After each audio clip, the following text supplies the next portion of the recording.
Boa noite a todos. Tudo bom com vocês? Melhor agora. É uma grande alegria estar aqui com vocês nessa noite, poder partilhar a palavra de Deus e partilhar aquilo que Deus inspirou no meu coração através deste livro, né? Esse que é o primeiro livro da minha autoria e que é um livro que traz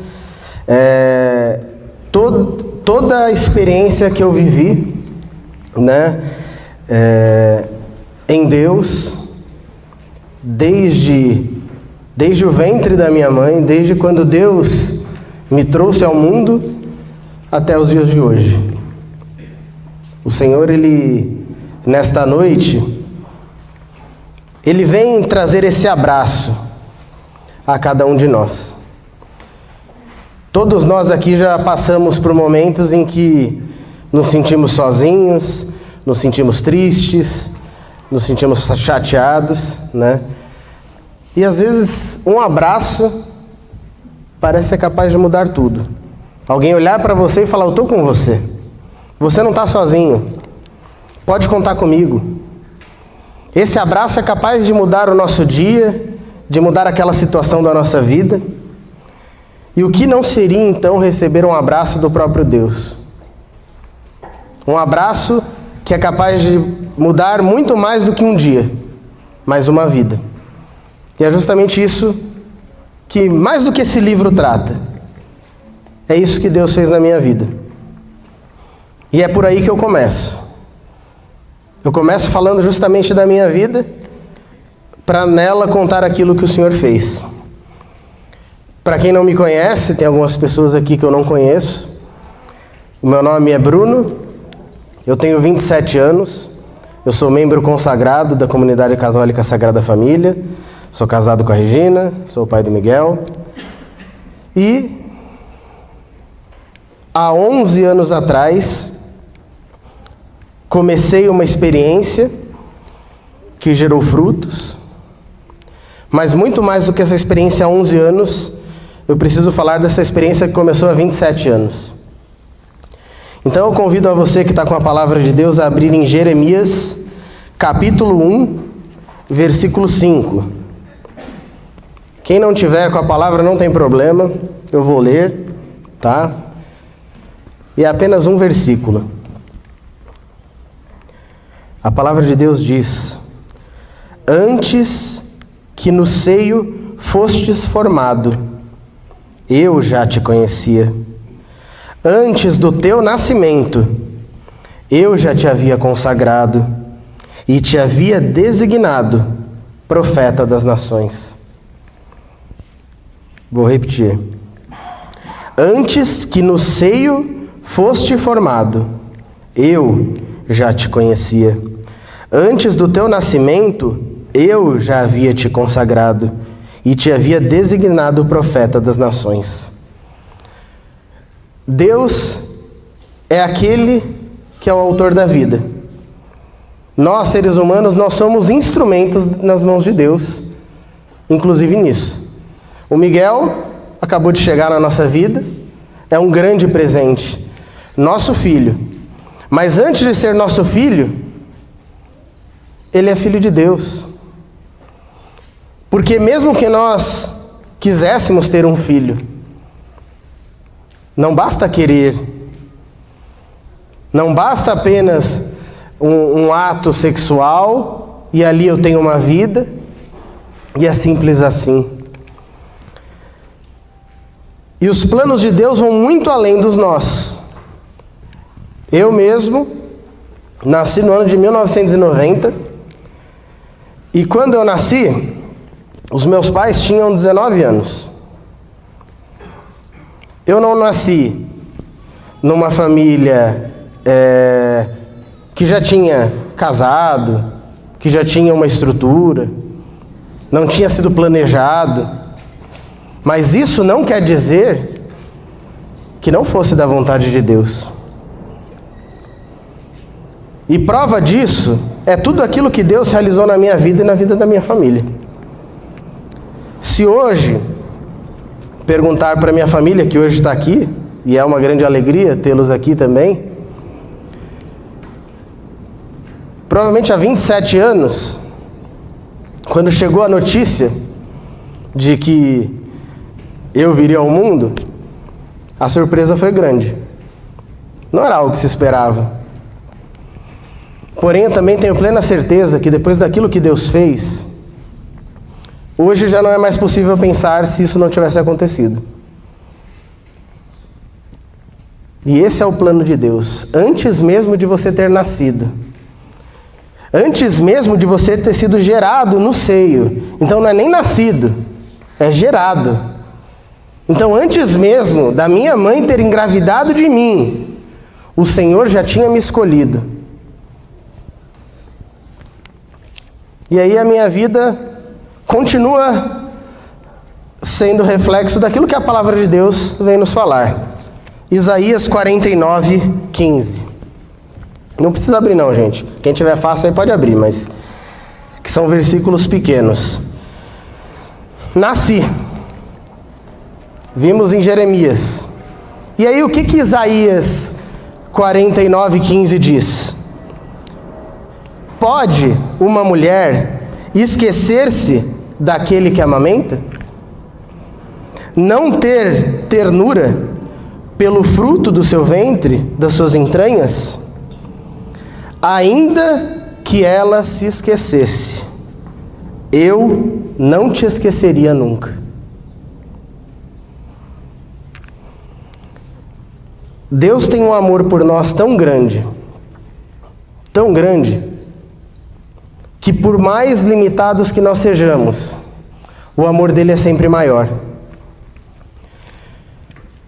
Quando eu tinha 1 ano e pouco, os meus pais se separaram e a minha mãe foi embora. E essa palavra aconteceu na minha vida,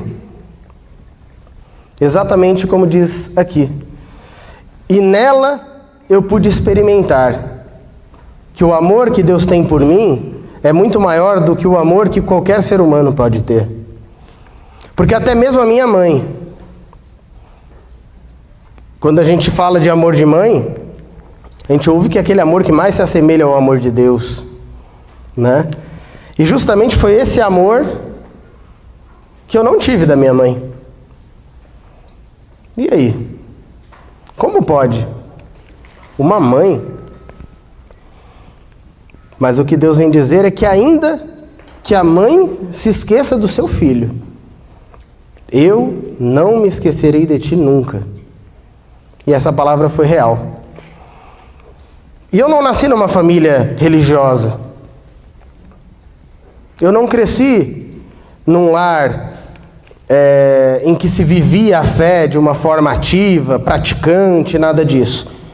Mas eu cresci cercado pelo amor. E então eu pude entender que Deus já me amava muito antes. Porque se Ele havia, antes mesmo de eu ter sido gerado, me escolhido, o amor que Ele me cercou diante de tudo aquilo fez com que eu pudesse chegar até aqui. Deus, Ele não me abandonou, não me deixou solto, mas o amor dEle trouxe pessoas, o amor dEle foi trazendo amor para perto de mim, e o amor não faltou, o amor humano. Porém, todos nós somos sedentos do amor de Deus. O amor humano, por mais forte que ele seja, ele não é capaz de preencher o vazio que existe dentro de nós por conta de um amor divino. Ainda que você seja extremamente amado pelos teus pais, pelo teu esposo, pela tua esposa, pelos seus irmãos, pelos seus familiares, o amor deles não é capaz de preencher o vazio que existe dentro de nós por conta do amor de Deus. Nada pode suprir esse amor. Mas eu não sabia disso. Mas eu sabia que faltava algo. E então, a minha vida seguiu. No ano de 2006, eu comecei a trabalhar. Comecei a trabalhar numa empresa de auditoria, de consultoria. E lá conheci algumas pessoas, dentre elas a minha esposa. E aí, um dia, e eu sempre brincando, né, sempre zoando, não sei o que, e eu fui brincar com ela. E aí ela comentando com uma amiga, com o pessoal lá, então, é aniversário da minha mãe, terminando aqui o trabalho, a gente vai pra lá que vai ter bolo pra ela e tal. E aí eu cheguei, nem sabia quem era, e aí eu falei, opa, festa, vai ter bolo pra gente e tal. E aí deram risada, e aí a Regina virou e falou assim, eu não sei, preciso falar com meu pai, né, não sei se ele vai deixar aí alguém assim, do nada. E eu tava brincando, na verdade, eu nem ia de verdade, nem sabia onde era, nem conhecia a mãe da Regina, minha sogra, por sinal. Deus tem seus propósitos, né? E aí, eu me lembro que eu fui e era muito longe, bem longe. E na época, não tinha terminal Sacomã, não tinha nada, então era, até a Santa Cruz, e pegava ônibus e tal. E aí chegou, depois de um bom tempo, à noite cheguei. E aí cheguei e tal, e aí teve lá um momento de oração, e aí o pessoal rezando um pelos outros. E eu achei aquilo a coisa mais louca que eu tinha visto. Falei, gente, que pessoal. E pelo que eu vi, não tem álcool aqui, né? Então era um mistério. E aí, fui muito bem acolhido, né? E aí, tava lá, e aí a molecada foi jogar bola, e eu tava de social, e puxei a calça, tirei o sapato, e fui jogar bola na quadra.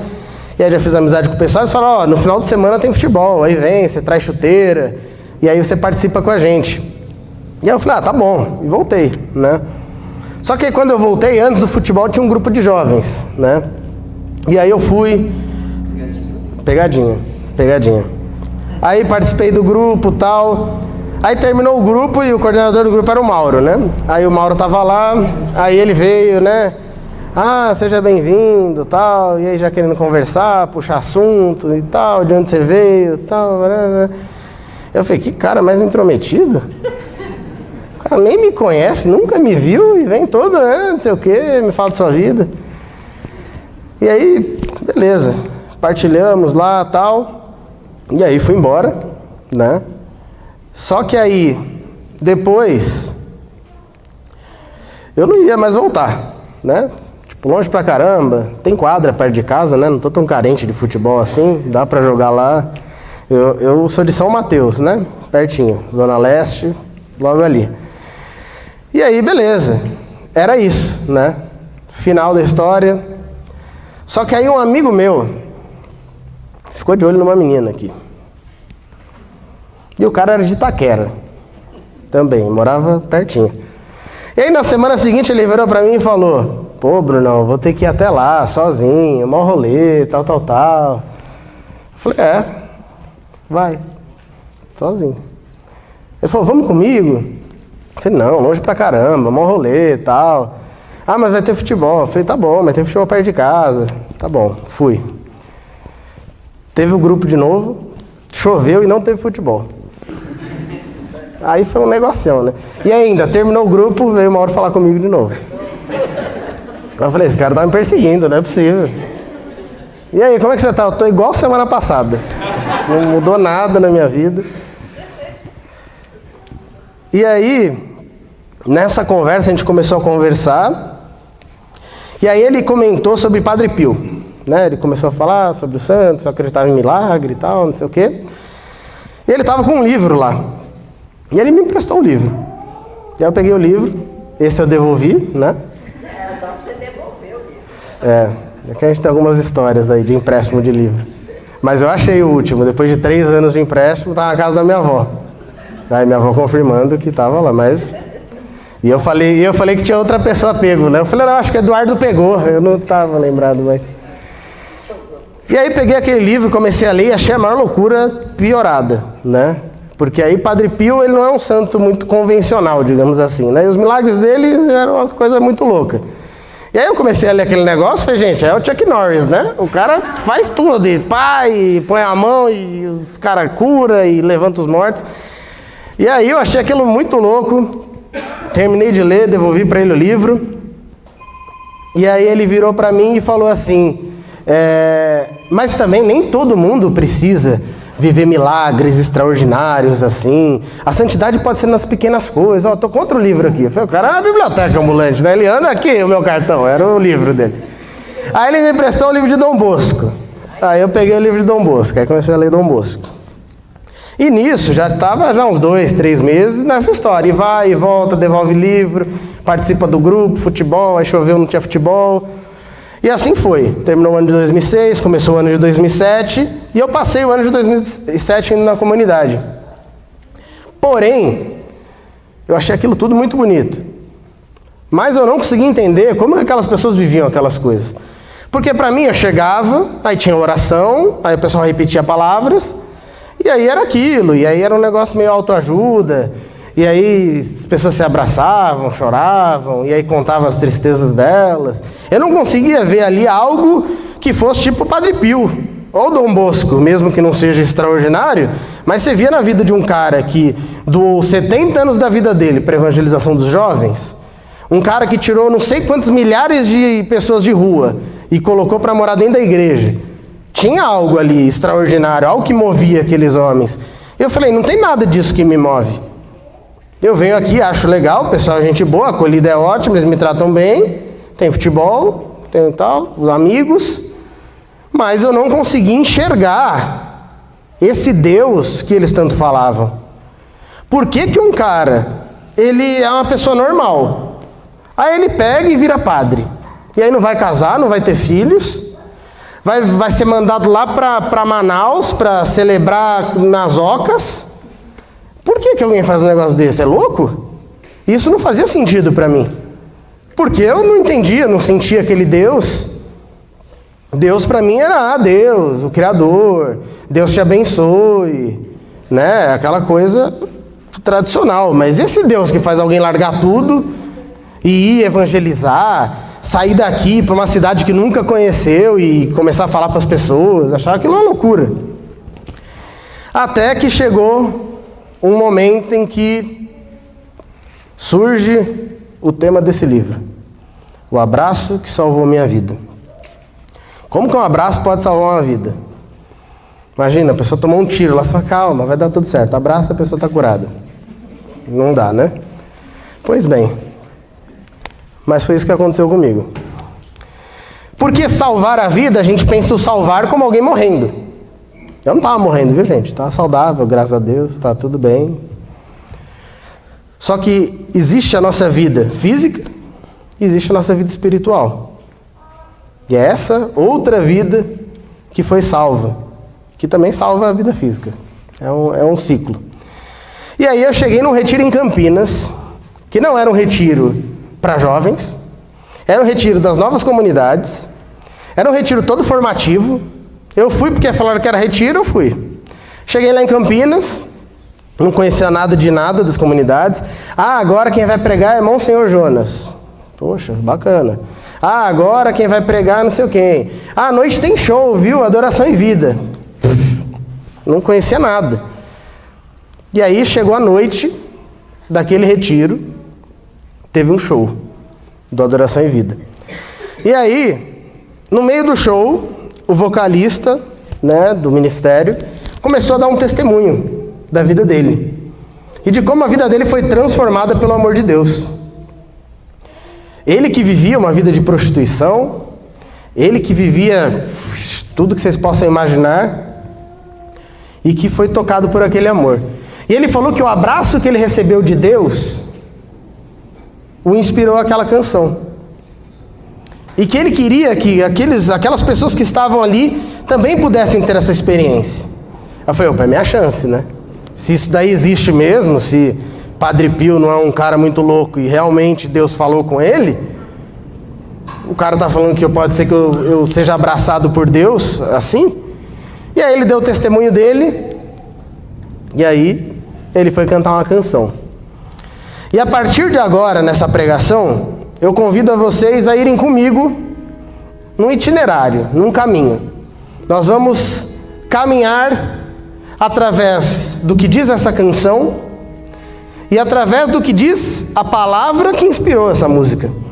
Essa música é inspirada na parábola do filho pródigo. E é a parábola do filho pródigo que se passa nesse livro. É a mesma palavra bíblica que está em Lucas, capítulo 15, a partir do versículo 11. E foi em cima dessa palavra que ele escreveu essa canção. E foi essa canção que foi cantada naquela noite no ano de 2008. Quando essa música começou a ser tocada, foi a primeira vez na minha vida que eu senti algo que ia além do intelecto, que ia além da lógica. E eu entendi o que aconteceu com o Padre Pio, o que aconteceu com Dom Bosco, o que aconteceu com todos os santos da igreja. Eu percebi que existia algo além, algo que fazia a nossa vida valer a pena, algo que fazia o coração bater mais forte, algo que fazia a gente viver inclusive as nossas relações humanas de uma forma intensa. Porque até então eu não sabia valorizar as pessoas como eu deveria. Até então eu não amava as pessoas até o limite do que eu podia. Até então eu não sabia viver o perdão com a força que ele tem e com a dificuldade que ele traz. Até então eu era passageiro da vida. Até então as coisas iam bem. Que nem eu falei, eu não estava morrendo. Não tinha nada extremamente triste na minha vida acontecendo. Eu era um jovem de 16 anos, estudava, trabalhava, tinha minha família.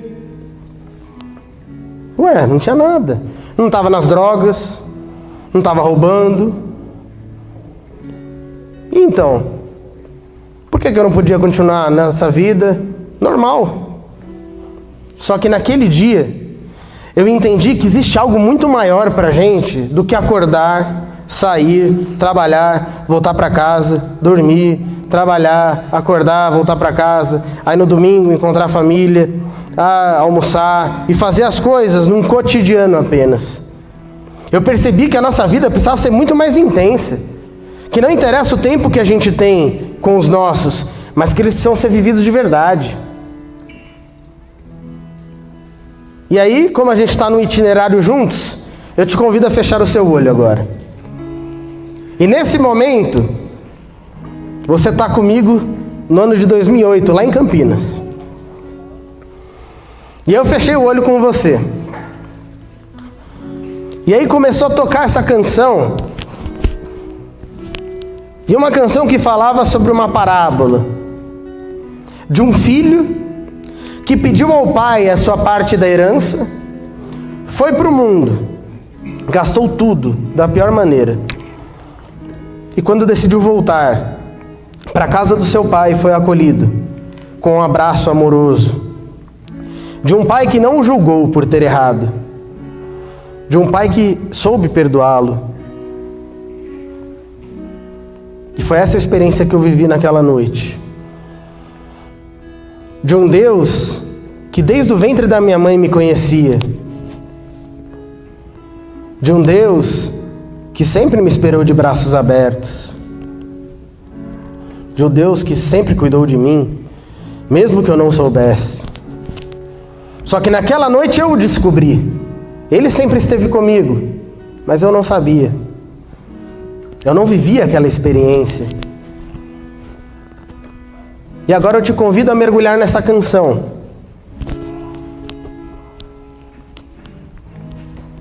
E sentir um pouco daquilo que eu vivi.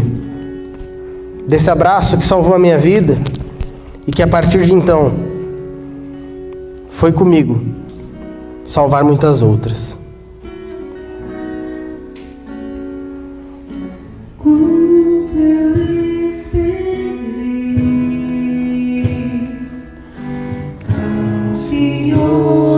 Queria te ver e te falar o que há em mim, já não podia me conter. Me decidi, Senhor, hoje quero rasgar meu viver e te mostrar mostrar meu coração, tudo que tenho isso. E por mais que me falem, não vou desistir. Eu sei que nada sou, por isso estou aqui. Mas eu sei que o amor que o Senhor tem por mim é muito mais que o meu. Sou gota derramada no mar.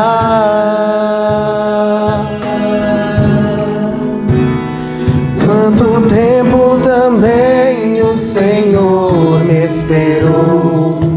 Nas tardes encontrou saudade em meu lugar, mas ao me ver na estrada, ao longe voltar, num salto se alegrou e foi correndo me encontrar.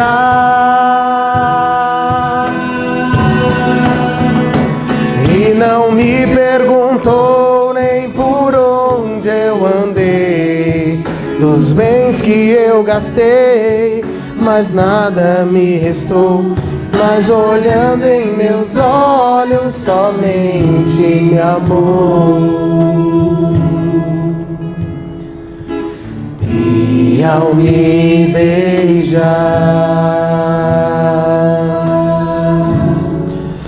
me acolher num abraço de paz.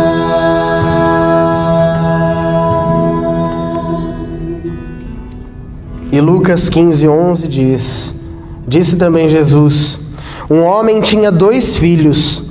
O mais moço disse ao seu pai: Meu pai, dá-me a parte da herança que me toca. O pai então repartiu entre eles os haveres. Poucos dias depois, ajuntando tudo o que lhe havia pertencia, partiu o filho mais moço para um país muito distante, e lá dissipou a sua fortuna, vivendo dissolutamente. Depois de ter esbanjado tudo, sobreveio àquela região uma grande fome, e ele começou a passar penúria. Foi pôr-se a serviço de um dos habitantes daquela região, que o mandou para os seus campos guardar os porcos. Desejava ele fartar-se das vagens que os porcos comiam, mas ninguém lhes dava. Entrou então em si e refletiu: quantos empregados há na casa do meu pai que tem pão em abundância, e eu aqui estou a morrer de fome. Eu vou me levantar e irei ao meu pai, e lhe direi: Meu pai, pequei contra o céu e contra ti. Já não sou digno de ser chamado teu filho. Trata-me como um dos teus empregados. Levantou-se, pois, e foi ter com seu pai. Estava ainda longe, quando seu pai o viu, e movido de compaixão, correu-lhe ao encontro, o abraçou e o beijou. O filho lhe disse então: Meu pai, pequei contra o céu e contra ti. Já não sou digno de ser chamado teu filho. Mas o pai falou aos servos: Trazei-me depressa a melhor veste e vestilha, e põe-lhe um anel no dedo e calçado nos pés. Trazei também um novilho gordo e matai-o, comamos e façamos uma festa. Este meu filho estava morto e reviveu, tinha se perdido e foi achado. E começaram a festa. O filho mais velho estava no campo. Ao voltar e aproximar-se da casa, ouviu a música e as danças. Chamou um servo e perguntou-lhe o que havia. Ele lhe explicou: Voltou o teu irmão, e teu pai mandou matar um novilho gordo, porque o reencontrou são e salvo. Encolerizou-se ele, e não queria entrar, mas o seu pai saiu e insistiu com ele. E ele então respondeu ao pai: Há tantos anos que te sirvo, sem jamais transgredir ordem alguma, e nunca me deste um cabrito para festejar com os meus amigos. E agora que voltou este teu filho, que gastou os teus bens com as meretrizes, logo lhe mandastes matar um novilho gordo. E explicou-lhe o pai: Filho, tu estás sempre comigo, e tudo que é meu é teu. Convinha, porém, fazermos festa, Pois este teu irmão estava morto e reviveu, tinha se perdido e foi achado. Palavra da salvação. Glória a vós, Senhor. Essa palavra e essa canção entraram na minha vida. E então, minha vida mudou. Em vários aspectos, de várias formas. E tudo isso é tratado no livro. E eu trouxe alguns pontos apenas para tratar com vocês nessa noite. Um deles, uma palavra de São João Paulo II, na exortação pós-sinodal Reconciliatio et Paenitentia, que ele fala justamente da parábola do filho pródigo. E ele diz: o homem, cada um dos homens, é este filho pródigo, fascinado pela tentação de se separar do pai, para viver de modo independente a própria existência, caído na tentação, desiludido do nada que como miragem o tinha deslumbrado, sozinho, desonrado e explorado no momento em que tenta construir um mundo só para si. Atormentado, mesmo no mais profundo da própria miséria, pelo desejo de voltar à comunhão com o Pai. Como o pai da parábola, Deus fica à espreita do regresso do filho, abraça-o à sua chegada e põe a mesa para o banquete do novo encontro, com que se festeja a reconciliação.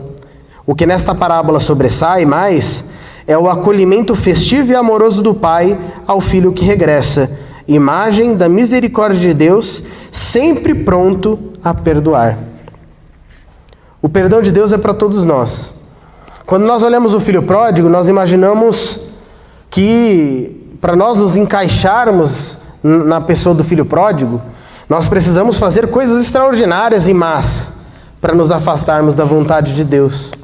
Mas nas pequenas coisas nós podemos se afastar dela. A vontade de Deus é muito simples. Muitas vezes nós acabamos enchendo ela de acessórios, né? Mas ela é simples. Para viver a vontade de Deus, basta nós perguntarmos: o que Jesus faria se estivesse no meu lugar? Quando eu estou na minha casa, com a minha família, o que Jesus faria na Sagrada Família de Nazaré? Como Jesus trataria José? Como Jesus trataria Maria? E aí já foi um começo de enxergar o que era a vontade de Deus. Muitas vezes nós buscamos a religiosidade, os mandamentos como regra. Mas Jesus vem simplificar isso. Jesus não acaba com a lei, mas ele vem dar pleno sentido a ela. Ele não diz que agora você pode matar, você pode roubar, você pode fazer tudo aquilo que antes Moisés tinha dito.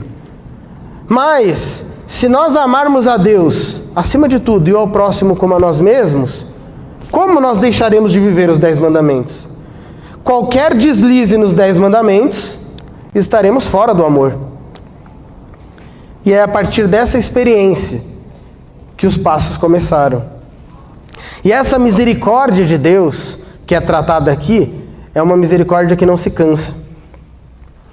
Tem uma frase de Oséias 11, que inclusive vai ser tema do Amor Maior deste ano, que diz o seguinte: o amor incansável de Deus prevalecerá. O amor incansável de Deus prevalecerá.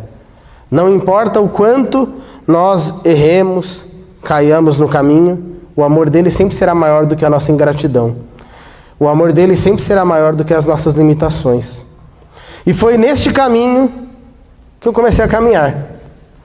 Eu não podia voltar de Campinas, e foi uma experiência incrível, e nada mudaria. E começou a mudar, em todas as áreas da minha vida, cada uma delas. E é engraçado a gente ver na parábola do filho pródigo, quando o filho pródigo vira para o pai e fala: dá-me o que é meu. Quando a gente pega no dicionário a palavra herança, o significado dela é conjunto dos bens e direitos, ativos e passivos que uma pessoa deixa ao morrer. Quando o filho vira para o pai e fala: pai, dá minha parte da herança, O filho está antecipando dentro dele a morte do pai. Ele reduziu aquela experiência ao dinheiro. O filho pródigo fez isso. Pai, me dá parte da herança. E ele foi para o mundo. E o que aconteceu com aquele monte de dinheiro que ele tinha? Foi embora. Foi embora. O filho já considera o pai como morto. Só que nessa experiência em que o pai é Deus, Deus não morre. Nós até podemos virar para Deus e falar, bom, eu vou viver minha vida, eu não vou viver nada disso de Deus, de igreja, nada disso. Eu vou seguir minha vida, eu vou fazer o bem, eu não vou matar, não vou roubar, vou entregar uma cesta básica no fim do ano, vou tentar não prejudicar ninguém e vou viver uma vida normal. E basta. O filho pródigo foi embora. E o outro filho ficou. E o outro filho se entristeceu com a volta do irmão. E aí eu pergunto para vocês, quem é pior? O filho pródigo que foi para o mundo, gastou tudo? Ou o filho que ficou e que julgou o pai, julgou o irmão? Porque não é justo. Eu estou aqui trabalhando, agora vem esse outro irmão e julga. E essa parábola, ela traz a melhor das reflexões quanto à igreja. Sabe por quê? Eu era o pródigo, hoje eu sou o mais velho.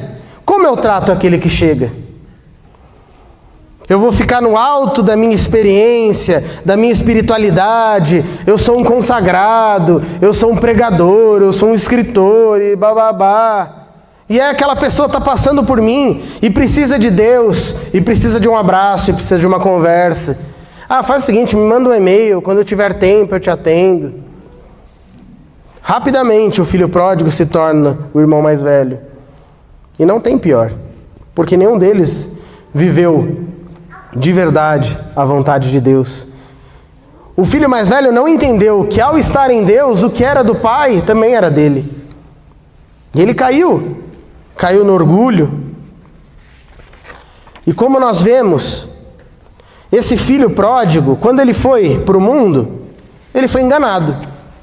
E esse é o pecado que a gente tanto diz. Nós queremos listar o pecado como algo, não faça, não faça. Mas esse não fazer não é algo que vem de fora, mas vem de dentro. O pecado faz mal a quem o faz. Deus não peca. Então ele não precisaria falar o que é pecado. Mas os seus filhos pecam. E por amor a eles, ele diz, não faça. Quem aqui é pai sabe. Quando você diz para um filho seu não fazer uma coisa que ele vai se machucar, por que você está falando aquilo? É por ódio? É por raiva? É por maldade? Por limitar a vida daquela criança? E é o que as pessoas falam de Deus. Eu não vou seguir a Deus porque eu quero viver do meu jeito. Eu quero fazer o que eu bem entender, da forma que eu bem entender. Mas nós temos os nossos limites. E o primeiro caminho para buscar a Deus é a humildade. Porque humanamente nós queremos esconder os nossos erros. Se eu perguntar aqui, qual é o seu maior pecado? Quem aqui vai levantar a mão e falar, meu maior pecado é esse. Nós queremos esconder atrás de um sorriso, atrás de relacionamentos. Mas quem é você? Deus sabe quem é você. Você pode enganar o outro. Você pode com um sorriso santo enganar as pessoas e falar que você é uma boa pessoa e que você faz isso, isso e aquilo, mas Deus conhece o seu coração. E então, a partir dessa experiência que eu tive, Deus me chamou a levar essa experiência também. E então, no ano de 2009, eu comecei a pregar. E nessas pregações, nessas viagens, nesses retiros, encontros, eu fui vendo o quanto o ser humano é machucado pelo pecado. O quanto as famílias estão machucadas nos dias de hoje. Pelo adultério, pelas drogas, pelo dinheiro, e o quanto seus filhos também são machucados por isso. Por um bom tempo, quase que todas as minhas pregações e missões eram para jovens.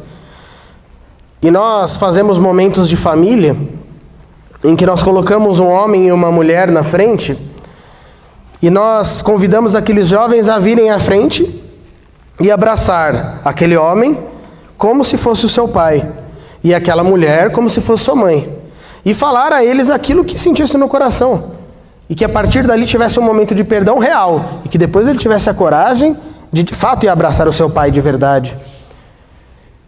E gente, o que tinha de fila e o que eu peço a Deus desde então é que nós possamos de fato levar o amor de Deus para as famílias, porque a fila é muito grande de indiferença, de falta de tempo para os filhos, de filhos comprados com presentes e falta o amor. Quantas vezes? E Deus me falava: seja você o abraço de Deus para essas pessoas. O mundo precisa desse abraço. E aí teve uma vez, já há muito tempo, que eu comecei a entender que não era brincadeira e que não era para ficar só comigo. Eu estava no final de um retiro nosso, um amor maior, tinha acabado de pregar. Quando eu saí, veio uma jovem chorando, né, me abraçou, e ela virou para mim e falou assim: Bruno, a sua pregação mudou a minha vida. Aí eu chamei ela de lado, a gente foi partilhar, e aí eu queria saber, né, o que tinha acontecido na vida dela, por que tinha aquele impacto todo. E aí ela virou para mim e falou assim: mas não foi a pregação de hoje. Eu falei assim: como assim? Ela falou: você não esteve na Praia Grande há 2 anos atrás? Eu falei: estive. Ela falou: então, naquela semana, meu pai tinha morrido. E aí eu estava em casa, 5 dias sem sair de casa. A minha tia virou e falou que na rua estava tendo um retiro. E que ela sentia que eu devia ir, que eu estava muito tempo dentro de casa. E quando eu cheguei naquele retiro, você estava falando. E na adoração, teve uma hora que você falou que tinha uma jovem que estava ali, que tinha tido uma perda naquela semana, e que Deus, naquele momento, trazia para ela o consolo. E que ela teria uma nova vida a partir dali. E eu fui embora da Praia Grande, daquela missão, sem saber daquela jovem, que ela existia. Fui embora. 2 anos depois, eu estava aqui em São Paulo, pregando no nosso retiro. Essa jovem participou do retiro, não sabia que eu era da comunidade, e no final do retiro ela veio falar comigo. E aí eu percebi que era muito mais sério. Eu percebi que vidas tinham que ser transformadas pelo amor de Deus. Hoje essa jovem já é quase consagrada. Ela é membro da comunidade Passio Domini e hoje ela é coordenadora dos jovens lá, e é uma alegria você ver o fruto de Deus, né? Eu fui só um instrumento. Deus me usou naquele dia, eu não sabia daquela jovem, não sabia do pai dela, mas Deus sabia, e Ele tocou no meu coração, Ele falou para mim. E sim, falou, ouvi. Como é que eu vou inventar um negócio? Ah, então filha, você perdeu seu pai, não foi? Eu sou vidente, então não dá, né? E a partir disso, essa missão começou a se propagar, de mais diversas formas. Às vezes a gente acha que a gente tem que ir para um lugar totalmente... Não, está do lado. Aconteceu na internet. Eu tinha um blog, eu escrevi um post, eu li uma matéria, eu assisti uma matéria no Fantástico que falava sobre o número de suicídios dos jovens. E eu fiquei muito impactado com aquilo, já estava trabalhando com os jovens, evangelizando e tal, e eu escrevi um post sobre suicídio. Falando sobre o suicídio e falando sobre o amor de Deus. Como que nada está perdido. Que Deus é capaz de transformar tudo. Não existe situação humana que não possa ser transformada pelo amor. Não existe. E aí eu escrevi aquele post e postei. 2 anos depois, estou eu fuçando meu blog lá, posts antigos. Eu chego num post, esse, do suicídio, escrito 2 anos atrás, e olha um comentário gigante de um cara de Embu das Artes, que a esposa tinha saído de casa, a empresa dele tinha falido, ele estava numa depressão profunda, e ele resolveu se matar. Ele escreveu no Google, remédios, suicídio. A primeira coisa que apareceu foi aquele post do blog. Ele leu o post do blog, escreveu a história dele, no final colocou: por favor, entre em contato comigo, segue meu telefone e meu e-mail. Ótimo, eu vi aquilo 2 anos depois. Extremamente tempestivo. Peguei aquele negócio e falei, gente, por que Deus me fez escrever um texto? E aí o cara leu 2 anos atrás, e agora eu vou ler o comentário do cara? Peguei aquele e-mail dele, e eu mandava e-mails que chamava mensagem do dia, frases. Tem uma página hoje, na época era por e-mail. E aí eu ia mandar mensagem do dia mesmo, incluía o e-mail dele naquela mensagem. Falei, bom, se o cara, né, vai voltar o e-mail. Mandei. No mesmo dia chegou a resposta. Ele falou assim, eu não sei que Deus é esse que você acredita, mas é a segunda vez que eu tento me matar e uma mensagem sua me salva. Comecei a conversar com aquele cara, estava numa depressão profunda, a mulher dele tinha ido embora mesmo, como 2 anos antes, então ela foi embora. E ele fez tratamentos psicológicos, psiquiátricos e tudo mais, mas não estava surtindo o efeito. E aí ele tinha chegado naquela semana a decisão final, ia se matar mesmo. E aí chegou essa mensagem do nada na caixa de e-mail dele, a gente começou a conversar, e o cara mudou de vida. Hoje ele é evangélico, né? Então tá indo na igreja e tudo mais. Mas a gente vai vendo que uma mensagem, uma frase, quando você deixa Deus fazer na sua vida, Ele faz. E tem que ser nas pequenas coisas. Deus me chamou nas pequenas coisas, dentro da minha casa, dentro da minha família. O perdão da minha mãe. Com 18 anos, eu nunca tinha falado eu te amo para minha mãe. Porque minha mãe me abandonou, não era justo. Ela que perdeu a chance. Essa era a minha cabeça. Eu não sinto falta daquilo que eu nunca tive. Só que Deus começou a bater. Honrai pai e mãe. E eu precisava honrar meu pai e minha mãe. E até então, eu não honrava nenhum dos dois. Com meu pai, eu era extremamente bocudo, não respeitava. Nunca fui de dar beijo, de abraçar, de ser carinhoso. Minha mãe, morta. Minha mãe é minha avó. Essa era a minha vida. Honrar pai e mãe. Tá bom, eu vivo tudo, Deus. Eu prego, eu faço, eu vou me entregar a Ti. Mas isso é muito. Minha mãe foi embora. Eu tinha 1 ano. Como assim? Honrar pai e mãe. E aí vou numa adoração, vem uma pessoa que nem me conhece, me abraça e fala, me perdoa. Eu era muito nova, eu não sabia o que eu estava fazendo. Se eu pudesse voltar atrás, eu faria diferente. E foi embora. Nunca vi a mulher na vida e nunca mais vi de novo. Numa outra vez, numa outra adoração, num outro lugar, um homem pegou o microfone e falou, tem um jovem aqui que nunca disse um eu te amo para sua mãe. Esse jovem tem 18 anos, para você não ter dúvida que é com você. Eu tinha 18 anos naquele dia. Eu saí, peguei o telefone, liguei para minha mãe. Nunca tinha ligado na minha vida. Liguei para minha mãe, ela atendeu. Eu falei, mãe, tô ligando só para falar que eu te amo, que não importa o que aconteceu, que eu não quero saber de desculpas. Não interessa, passou. A partir daqui é uma nova história. A partir daqui Deus vai fazer o que Ele quiser. Desliguei. 2 semanas depois toco meu telefone e minha mãe. E 18 anos depois ela me diz, tô grávida. Depois de 18 anos, minha mãe poderia ter sido mãe por estes 18 anos.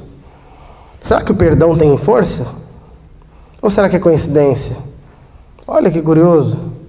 Minha mãe foi mãe, 18 anos depois, quando o filho que ela tinha abandonado perdoou ela. Inclusive eu tenho outra irmã. Hoje eu tenho 2 irmãs. Hoje eu falo com a minha mãe, com elas. Semana passada fiz uma videoconferência. Hoje minha mãe mora em Fortaleza. Então eu não posso ir até ela tão fácil. Mas aí fiz a videoconferência, ela viu o Miguel, é vó agora. Ela viveu muitas coisas. Quem sou eu para julgar? E se eu estivesse no lugar dela? Não sei, nunca estive. Como que eu posso julgar? Mas o perdão tem força. E ele foi muito poderoso na minha vida. Na minha relação dentro da minha casa, com meu pai, com a minha avó, com os meus tios. Eu precisava mudar. Se essa palavra que é o rema da nossa comunidade, crê no Senhor Jesus e será salvo, tu e a tua família. Se essa palavra tem poder, é preciso que a minha vida seja sinal de salvação na minha casa. E tem que ser. Nem que seja um livro. Deus se utiliza de tantas coisas. Mas no final é isso. E para terminar, tem tantas coisas, gente, que vocês vão ter que ver no livro, tá? Aí vai ficar como marketing, tá bom? Essa semana eu fui surpreendido, né? Com as postagens do livro, tudo mais, alguns testemunhos. E esses testemunhos não acabam. Eu contei para vocês do cara da internet, da menina da Praia Grande, mas tem vários. Porque esse testemunho se atualiza todos os dias. Nós precisamos ter esse pé na estrada. E aí, primeiro, num post que eu fiz essa semana do livro, um jovem colocou assim, no post do livro: falando em abraço, nos conhecemos através de um. Lembro-me muito bem do teu abraço. Tu estava lá, quando tive meu primeiro encontro com Deus. Aquele retiro no ano de 2012 foi o mais especial para mim. E você faz parte disso. Um grande abraço e que Deus te abençoe. Não consegui lembrar que retiro foi esse, que cidade que foi isso, mas são os testemunhos. Recebi uma outra mensagem dizendo assim: quero te agradecer por tudo que fez por mim, por literalmente me resgatar e por ver a esperança em mim quando eu não via. Você e a Regina são como anjos de Deus e consigo ver isso de longe. O Miguel é muito abençoado por tê-los como os pais. Amo muito vocês, obrigado por tudo. Sempre e muitas vezes em que vejo o meu pai e ao menos consigo aceitá-lo, porque me lembro de você, Bruno, das suas lutas e das suas vitórias. Espero um dia poder assim como você conseguir. Obrigado por ser esse exemplo para mim. PS, amo o seu abraço, é como se fosse uma casa acolhedora. Quando me abraça, sinto que vai ficar tudo bem. Talvez não agora, mas vai ficar. E esse abraço, que salvou a minha vida, vai salvando. Porque não é o meu, é o abraço de Deus.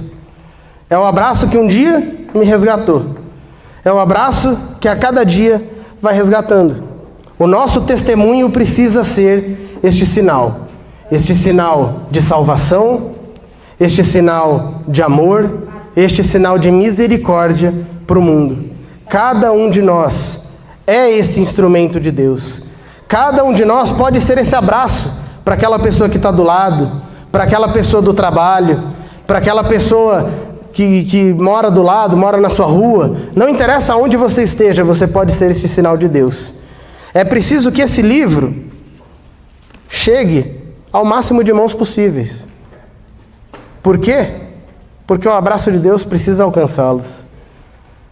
100% da renda desse livro é destinada à igreja. Eu não vou ganhar um centavo.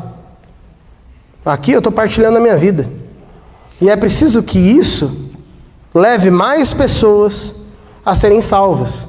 É preciso que mais pessoas deixem de se suicidar. É preciso que mais homens ou mulheres deixem de ir embora de casa e encerrar uma família. É preciso que mais jovens tenham coragem de continuar, mesmo que o seu pai tenha morrido, a sua mãe tenha morrido, não interessa.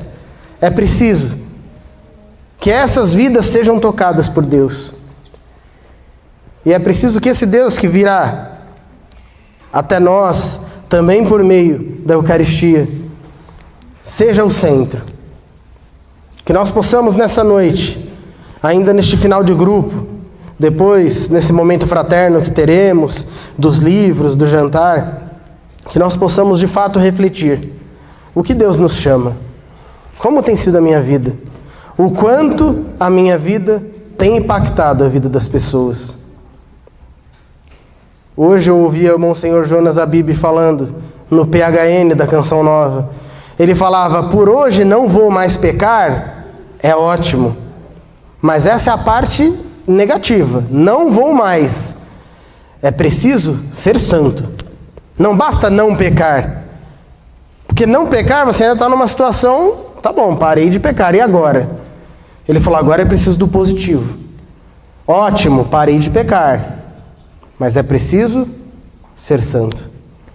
Que essa santidade, que não é perfeição, possa nos levar ao céu e fazer com que a nossa vida arraste muito mais gente para lá. Porque tem muita gente sedenta. Tem muita gente por aí precisando de um abraço, de uma palavra. E às vezes a gente está parado nos nossos mimimis, nos nossos cansaços, nos nossos limites. Tempo, ninguém tem. Quando?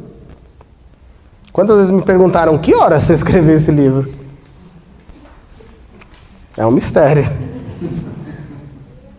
Mas o pouco para Deus é muito. E se eu disser que eu demorei mais do que uma semana, de fato, para escrever esse livro, foi isso. É que eu posterguei, né? Acontece uma coisa ou outra, vai o tempo, mas quando eu parei e escrevi, foi uma semana. Então que nós possamos, diante de Deus, daquele que é o grande motivo, pedir a graça de perseverar na fé.